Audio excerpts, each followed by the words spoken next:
बगलामुखी बगलामुखी पीतांबरधारी बगलामुखी। जय जगन्माता देवी बगलामुखी। ओम ह्रीं बगलामुखी वरदे सर्वसौभाग्यप्रदायिनी समस्त भक्तानां सर्वाभीष्टं साधय साधय हरिं ओं स्वाहा। చాలా మంది ప్రజలు అనుకునే ఒక విషయం, మా అబ్బాయి లేక మా అమ్మాయి చాలా కోప్పడుతూ ఉంటుంది అలా అని కొంతమంది చెప్తూ ఉంటారు. ఎందుకలా కోప్పడుతున్నారు, ఎదిరించి మాట్లాడుతున్నారు? ఇంట్లో ఉన్న పేరెంట్స్ని, అమ్మని నాన్నని అన్నని చెల్లెల్ని శత్రువులా భావిస్తుంటారు. అలా అని కొందరు నాకొచ్చి చెప్తూ ఉంటారు. ఇంకొంతమంది వచ్చి చెప్తూ ఉంటారు, ప్రతి విషయానికి మావాడు షై ఫీల్ అవుతుంటాడంటారు. దాన్ని ఏమనొచ్చు, సిగ్గు బిడియం అంటారు కదా, అలా పడుతూ ఉంటాడంటారు. కొంతమంది వచ్చి చెప్తూ ఉంటారు, స్వామి నేను బాగా చదువుకున్నాను స్వామి, కానీ ఇంటర్వ్యూస్కి వెళ్ళినప్పుడు వాళ్ళు ప్రశ్నలు అడిగితే నాకు గుర్తుకు రావు అని, మాట్లాడలేకపోతున్నాను, అప్పుడు గొంతు డ్రై అయిపోతుందని చెప్తారు, నాలుక పెడసకట్టుకుపోతుంది అలా అని చెప్తూ ఉంటారు. దాని అర్థం ఏంటంటే మన మనసులో ఉన్న భయమే దానికి కారణం. నా వల్ల అవుతుందా అనేటువంటి ఒక భయం. దాన్నేమనొచ్చు, తన మీద తనకి నమ్మకం లేకపోవడం అనొచ్చు. దీని గురించి వివరంగా చెప్పాలంటే తన మీద తనకు విశ్వాసం లేకపోవటానికి మరో స్వరూపమే. దానిని మరో విధంగా ఏమనొచ్చంటే సందేహపడ్డం అనవచ్చు. నా వల్ల అవుతుందా అని థింకింగ్ మనసులో ఉండటాన్నే మరో విధంగా సందేహం అంటారు. వీటన్నింటికీ జాతకరీత్యా కారణం ఏంటంటే మనసుకి కారణభూతుడైన చంద్రుని యొక్క బలహీనతే కారణం. జాతక ప్రకారం మన యొక్క సూర్యుడు అంటే శరీరం అని అర్థం, చంద్రుడు అంటే మనసు. ఈ మనసే మనందరినీ ముందుకు నడిపించేది, మనల్ని ముందుకు నడిపించేది, మార్గదర్శనం చేసేది మనసే. ఆ మనసు కొన్ని సందర్భాలలో మనల్ని పలు రకాలైనటువంటి దోషాలు చేసేలా పురిగొల్పుతుంది. కొన్ని సందర్భాల్లో చాలా గొప్ప స్థాయికి చేరుస్తుంది. ఇలా చూడండి, మీ ఇంట్లో మీకు తెలిసినటువంటి ఒక వ్యక్తి, ఇంట్లో వ్యక్తి కావచ్చు, పక్కింటి వ్యక్తి కూడా కావచ్చు, ఉన్నట్టుండి మరణించారనుకోండి. పెద్ద వయసేవి కాదు, ఒకవేళ ఉన్నా మీలో ఒక భయం ఏర్పడుతుంది కాదు. పక్కింట్లో ఓ వ్యక్తి చనిపోయాడు, అతను చిన్న వయసులోనే, చిన్న వయసు అంటే మరీ చిన్నపిల్లాడేం కాదు, 10, 20, 30 ఏళ్ల వయసున్నవాడు చనిపోయాడు. అప్పుడు మీలో భయం ఏర్పడుతుంది. అది కూడా అన్యాచురల్ డెత్ అయి ఉంటే, ఒక యాక్సిడెంట్, ఒక ఆత్మహత్య, లేక విషం తాగి చనిపోయాడు, ఉరేసుకుని చనిపోయాడు, ఇలా కనుక చనిపోయి ఉంటే ఆ ఇంట్లో వాళ్ళకే కాదు, ఆ చుట్టుపక్కల ఉన్నటువంటి అతని యొక్క బంధువుల్లోనే కాకుండా అతని యొక్క ఫ్రెండ్స్ సర్కిల్లో కూడా ఒక భయం ఏర్పడుతుంది. ఏంటా భయం? నిన్నటి వరకు ఫ్రెండ్గానే ఉన్నాడు, అకస్మాత్తుగా చనిపోయాడు. ఒక భయం. ఆ భయం అని చెప్పబడేది ఏదైతే ఉందో మనసులోంచి పుట్టింది. దీనికి కారణం మన మనసే. ఇంకా వివరంగా చెప్పాలంటే, ఒక డెడ్ బాడీని గనక చూసామంటే మనం వెళుతుంటాం. బయటకు వెళుతున్నప్పుడు ఒక డెడ్ బాడీని చూసామంటే, చనిపోయి పడున్నటువంటి ఆ బాడీ తన చిటికెన వేలు కూడా కదపలేదు, ఆ సంగతి మనకు తెలుసు. అది లేచి మనల్ని ఏమీ చేయలేదు. కానీ మనం దాన్ని చూస్తే వెంటనే భయపడతాం. కారణమేంటి? మన యొక్క మనసు బలహీనపడింది అని అర్థం. అంటే ఈ మనసు అనేది పలు రకాల రూపాలు ధరిస్తుంది. బంకమన్ను లాంటిదని చెప్పచ్చు. ఆ బంకమన్నుతో మనం పలు రకాల రూపాలను తయారు చేయవచ్చు, మళ్ళీ తుంచేయవచ్చు. మన మనసు కూడా అలాంటిదే. మరో విధంగా చెప్పాలంటే మనసు ఒక మాంత్రికుడని చెప్పవచ్చు. అంటే మనల్ని బాధ పెట్టేది, నవ్వించేది, చింతింపజేసేది అంతా కూడా మన మనసే. అటువంటి మనసుకి కారణభూతుడైన వాడు, దాన్ని బేస్ చేసేవాడు మనోకారకుడు చంద్రుడు.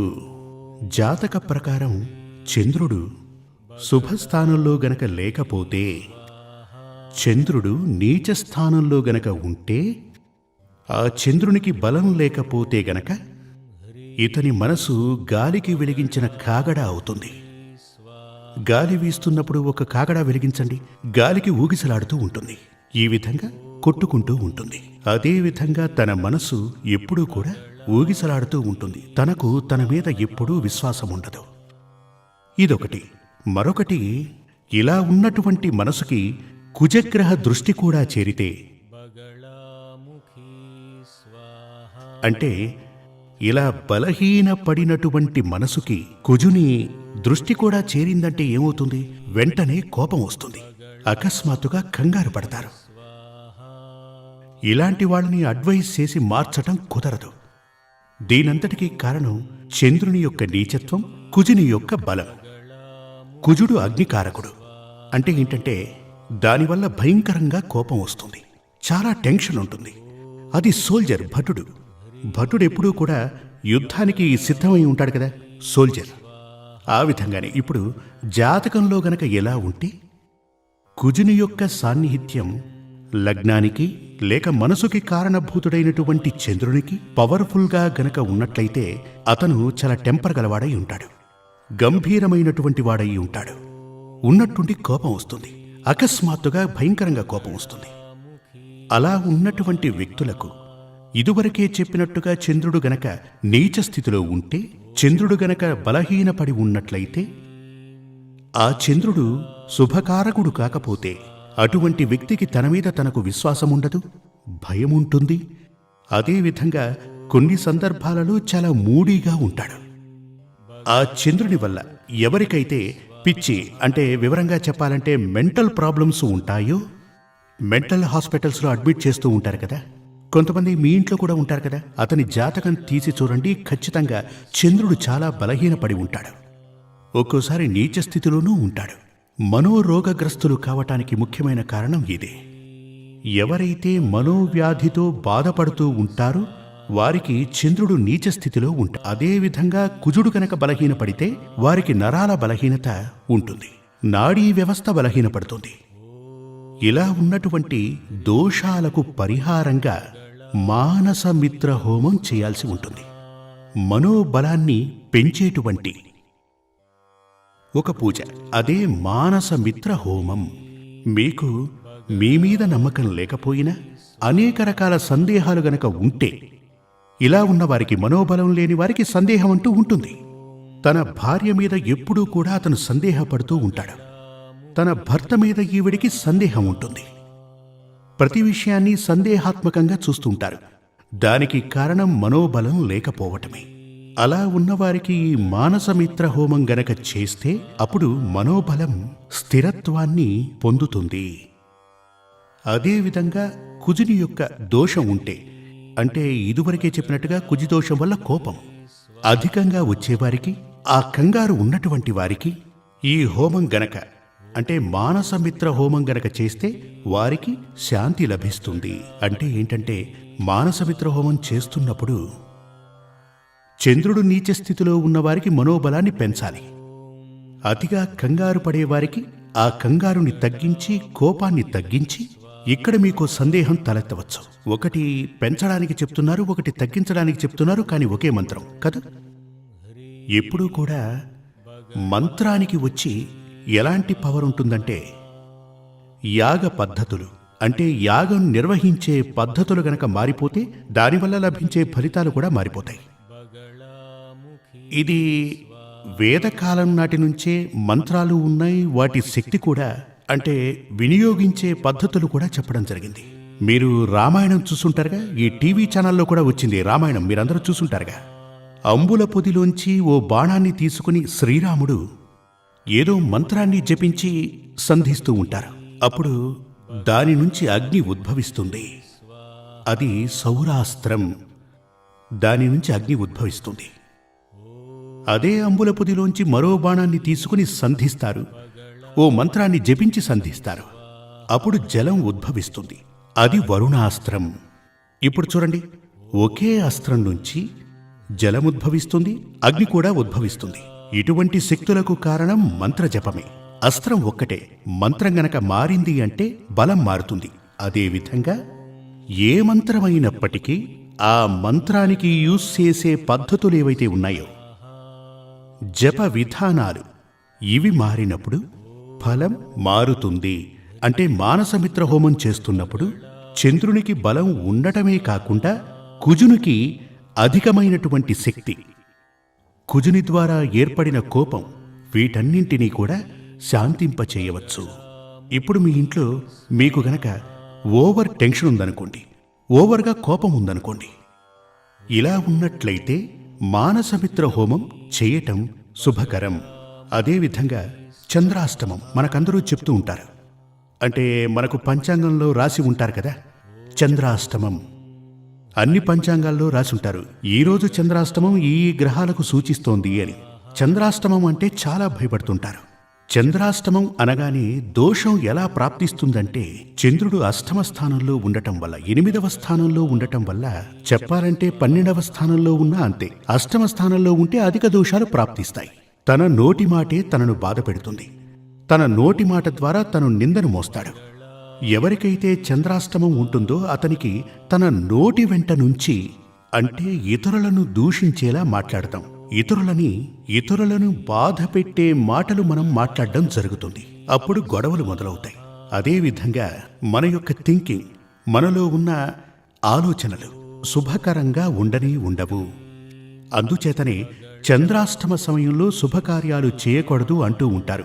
ఆ సమయంలో సరైన మార్గం ఏదో మనం తెలుసుకోలేం. ఇప్పుడు మీ అందరికీ ఓ ఉదాహరణ చెప్తాను. ఎవరూ లేనటువంటి ప్రదేశానికి మీరు వెళ్ళారనుకోండి. అక్కడ టీ అంటే మనం తాగే టీ మాత్రం అనుకోకండి. టీ అంటే టీ జంక్షన్.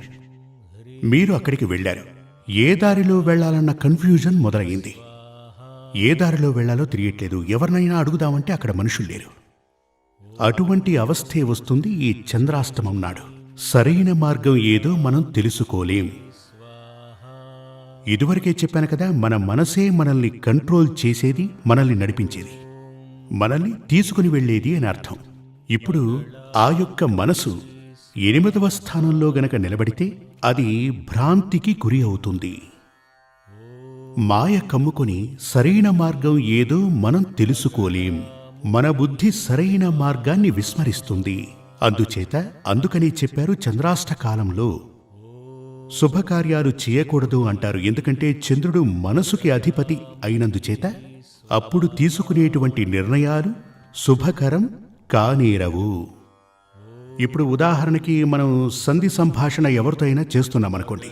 సంధి సంభాషణ అంటే మీ అందరికీ తెలుసు కదా, ఇద్దరి మధ్య మ్యూచువల్ అండర్స్టాండింగ్ ఏర్పాటు చేయడానికి మాట్లాడే తీరు. ఆ రోజు చంద్రాష్టమం అయితే మీ వల్లనే వాళ్ళిద్దరి మధ్య గొడవలు పెరిగిపోతాయి. ఆ ప్రాబ్లం అస్సలు సాల్వ్ కాదు. ఈ విధంగా ఋషీశ్వరులు ఎందరో దీని గురించి అధ్యయనం చేసి అనుభవాల ద్వారా ఓహో చంద్రాష్టమం అంటే ఇది, ఈ సమయంలో ఇలాంటి కార్యాలు చేయకూడదని రాశారు. అదేవిధంగా చంద్రుడు గనక శుభస్థానంలో ఉంటే జాతకం చూస్తే తెలుస్తుంది మీది ఏ రాశి. ఆ రాశి నుంచి 8వ స్థానంలో ఉన్నదే చంద్రాష్టమం అంటూ ఉంటాం. 3, 6, 11 మీ యొక్క రాశి, ఈ స్థానాలలో గనక చంద్రుడు ఉంటే మీ జీవితంలో మంచి శుభకార్యాలు జరుగుతాయి. కావాలంటే మీరు చూసుకోండి. ఇప్పుడు మీరు ఒక మంచి నిర్ణయం తీసుకోవాలి అనుకుంటే, ఇప్పుడు మీరు గనక మిథున రాశిలో జన్మించిన వ్యక్తి అయితే, మిథున రాశిలో చంద్రుడు ఉన్నప్పుడు నిర్ణయం తీసుకుంటే గనక అది మంచి నిర్ణయం అవుతుంది. చంద్రుడు 10, 11లో ఉన్నప్పుడు మీరు నిర్ణయం తీసుకుంటే మంచి జరుగుతుంది.